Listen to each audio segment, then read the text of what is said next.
Hey there, I'm Gabe Creech, and I'm a fantasy author.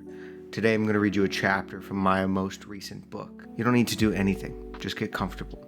Whether you're on a long drive, trying to fall asleep, reading along, or just want something in the background, I'm here for you.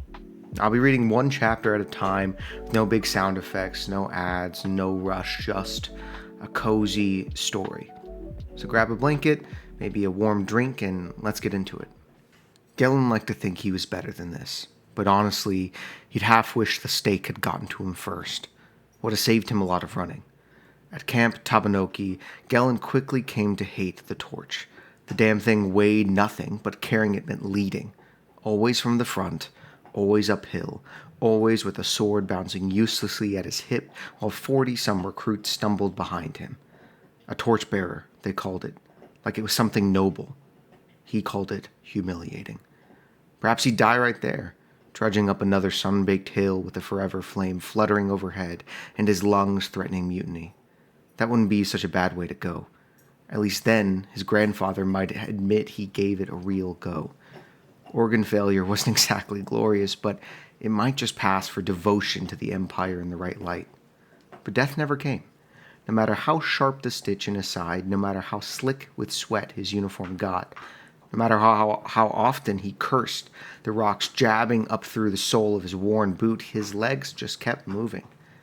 Gellin had expected life in Field Marshal Jalen Raw's 5th Concord to be something grander than calisthenics and brown mush.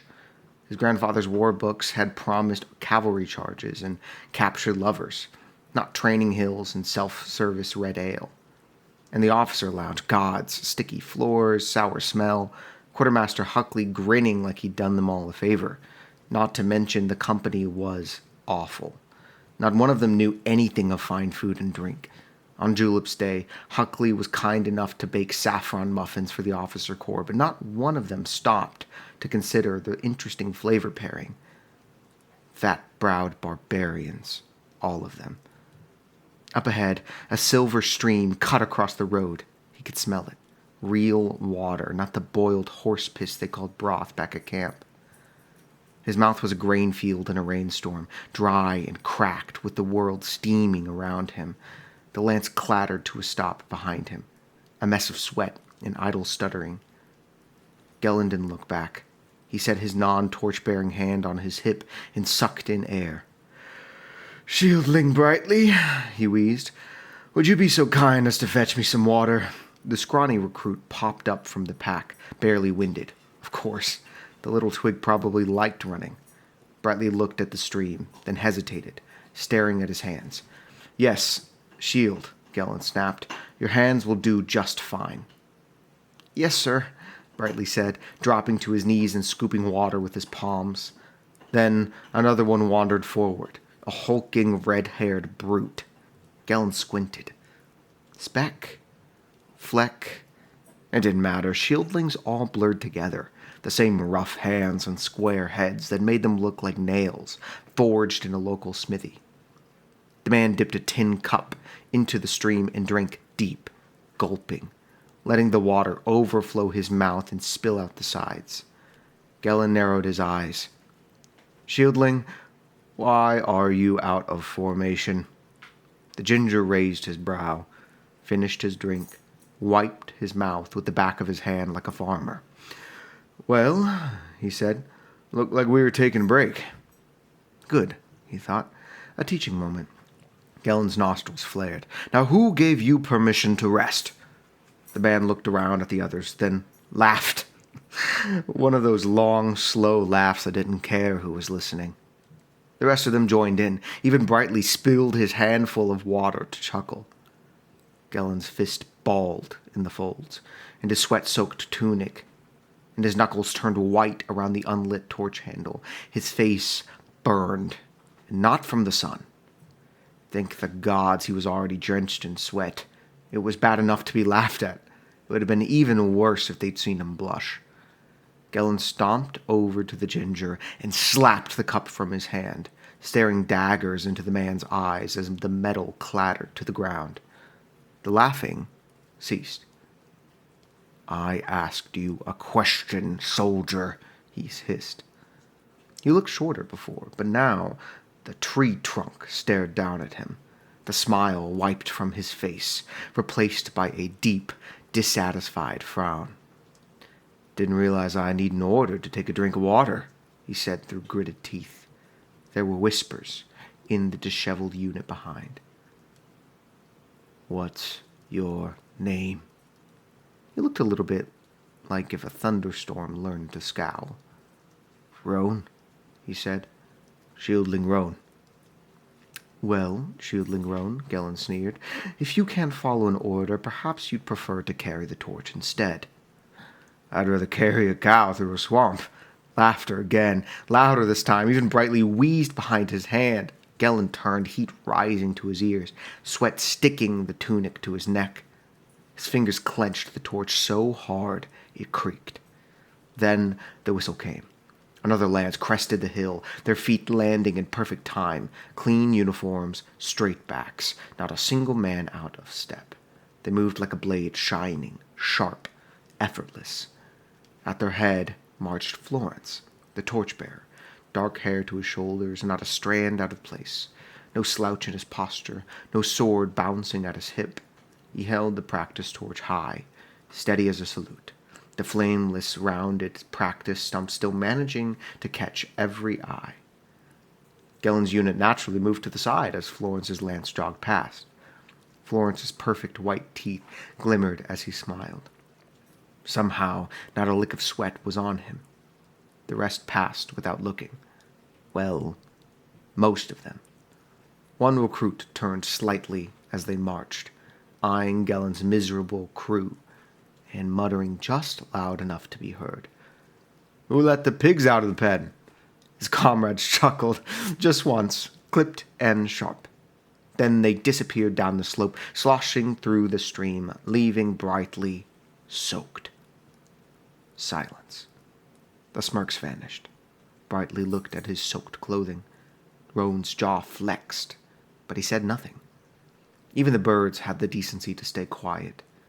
The worst part was, what the recruit said wasn't wrong.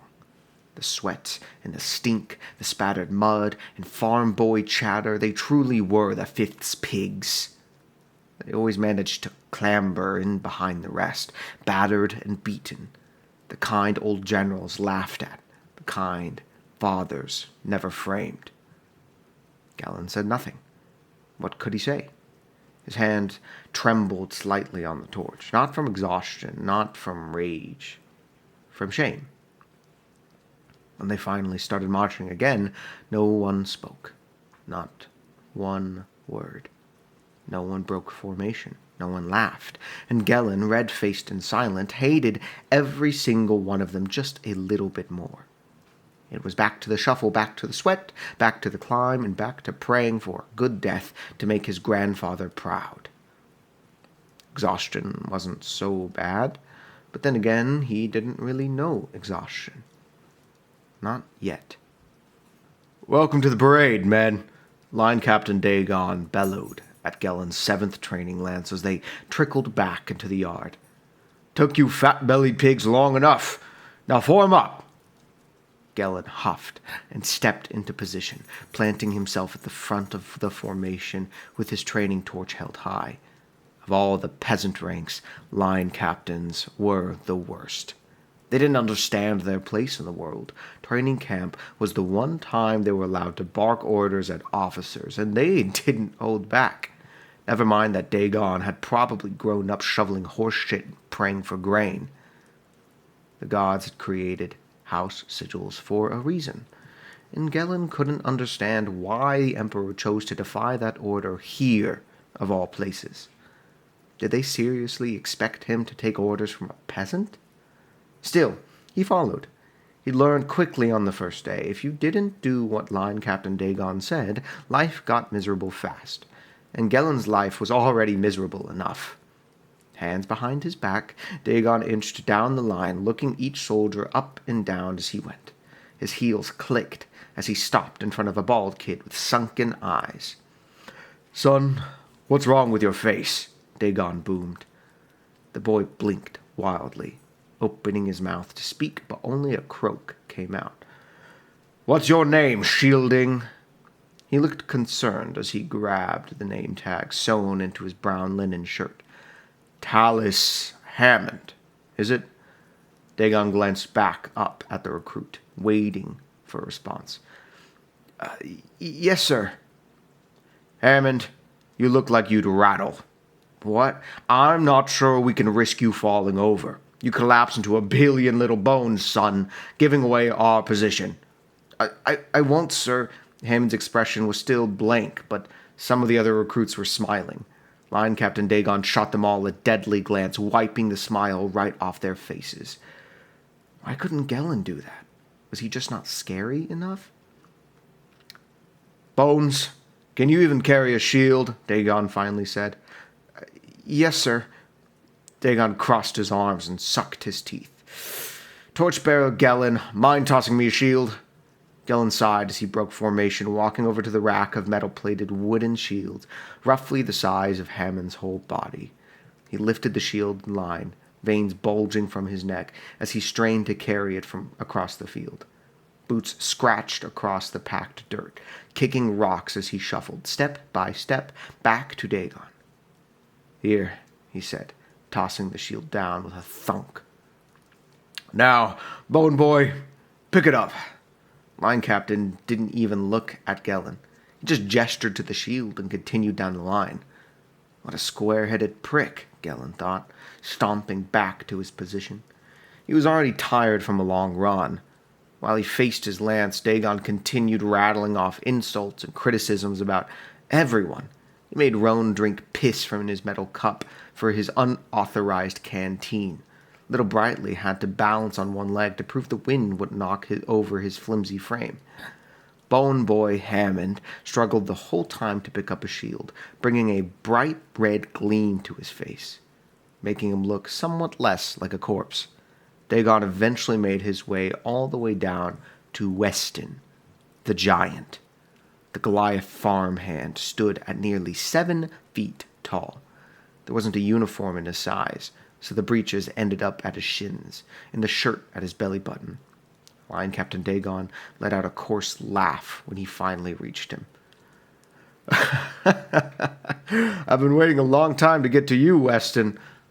Weston stared forward, a resolve look plastered on his face. I'm down here, Dagon snapped, looking up at Weston with his hands on his hips. Shieldling Weston's eyes flicked down to Dagon, his head unmoving. And Dagon sniffed. Has anybody told you that you're the size of a naval cannon? Seems like you got the brains of one, too. Dagon yelled to ensure Weston, despite his height, could hear the line captain loud and clear. I'm downright honored, Dagon said with a grin, eyes eyeing Weston's hulking frame. Didn't know they made him this big without a brain defect. There was a few stifled laughs. Weston didn't blink. Dagon paused a moment longer, as if waiting for something, then moved on. When he reached the end of formation, he blew a sharp whistle and turned to pace in front of the assembled recruits. You think today was hard? He shouted. You think that hill was steep, that run long, that water too warm? He paced faster now, boots crunching dry earth, voice climbing. This is the Empire, boys. She doesn't care if your feet hurt or your ma wrote you poems. She doesn't care if your belly's soft or your bones are glass. She just wants you moving, fighting, dying. He stopped dead in front of Gellin. And it really doesn't care about your last name. Gellin met his gaze, expression neutral. He could feel every pair of eyes in the yard. Dagon smiled, but there was no humor in it, only teeth. You are not trained to survive. You are trained to break the enemy's will, to march through fire and leave nothing standing. There was a sense of enthusiastic anticipation stirring among the men. A few slight nods, a few bloody grins. They weren't here to climb hills. They were here for blood, honor, and a chance at something greater than the cow dung at home. The wind cut low across the training ground, stirring dust that clung to their sweat-slicked uniforms. Dozens of men stood at attention in the yard's final light, boots planted in fading mud, the smell of smoke and oil still lingering from the day's drills. Line Captain Dagon stood at the front, hands clasped behind his back. His voice had carried through the speech, steady, unblinking, measured. Now he let the silence settle. Let it stretch. This is not to harden you. It is to equip you for whatever grisly journey awaits you on whatever corner of the planet. Because men, we train to conquer. We train to win. The words cracked through the air like cannon fire. No one moved. Then came the bark. Hoo-ah! It was Roan, broad-shouldered, red-haired, shaved close to the scalp, scarred across the jaw, too old to be here and too stubborn to be anywhere else. Gellin despised him, his disorderly inclinations, his fiery attitude. It was trouble. Roan didn't look at anyone, just stared forward and let that bark punch into the silence like a battle cry held in check too long. A second passed. Another. And someone else followed suit. A sharp, "Yes, sir!" from one of the other shieldlings, trying to hide the tremble in his gut. The shout didn't catch on, but the ripple broke the tension just enough for Dagon to nod. Once. "Dismissed," he said. The formation cracked as men turned. The dull thud of boots against the earth as they filed out toward the mess halls. The day's final light tracing long shadows across their backs. Roan fell in behind his fire team. One of the younger soldiers glanced up at him. "That was something," the kid muttered. Roan didn't look at him. That was a real leader. They walked on. "Gellin, a word?" Dagon grabbed his shoulder, stopping him in his tracks. Gellin followed him near a post where a few horses lingered, tied up and swishing their tails. Dagon turned. "Something funny?" His voice was low now. "I wasn't laughing."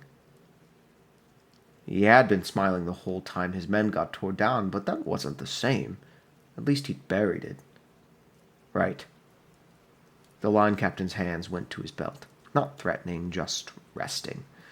But Gellin noted the proximity to the sheathed cudgel Dagon carried, instead of a sword. "You walk around like you're too good to sweat, too good to carry a torch, like you're on loan from the Emperor's personal bathhouse." Gellin said nothing. "You know what that tells me? That you're deeply insecure?" Gellin slapped a gnat buzzing around his ear. Dagon's lip twitched. Almost a smile. Almost. "No. It tells me you won't last long out there. If they don't trust you with the small things, they sure as hell won't when iron's flying and arrows fall." Gellin folded his arms. "Are you done?" Dagon sniffed, stepping back half a pace. "Guess so." Gellin turned to go. "Oh," Dagon called after him, "before I forget, Standard Marshal Wilcox wants a word. Doesn't seem pleased." Gellin stopped just for a beat, then kept walking. A self-serve ale sounded perfectly adequate after a day like that. His mouth watered as he sauntered to the officer's lounge, hands in his pocket. Alone. Thanks for spending a little time with me. I hope the story gave you something to dream about or something to listen to while you move on with your day. I'll be back soon with another chapter. Until then, take care of yourself and sleep well. Now, if you want to keep listening or just hang out again sometime, you know where to find me. Thank you.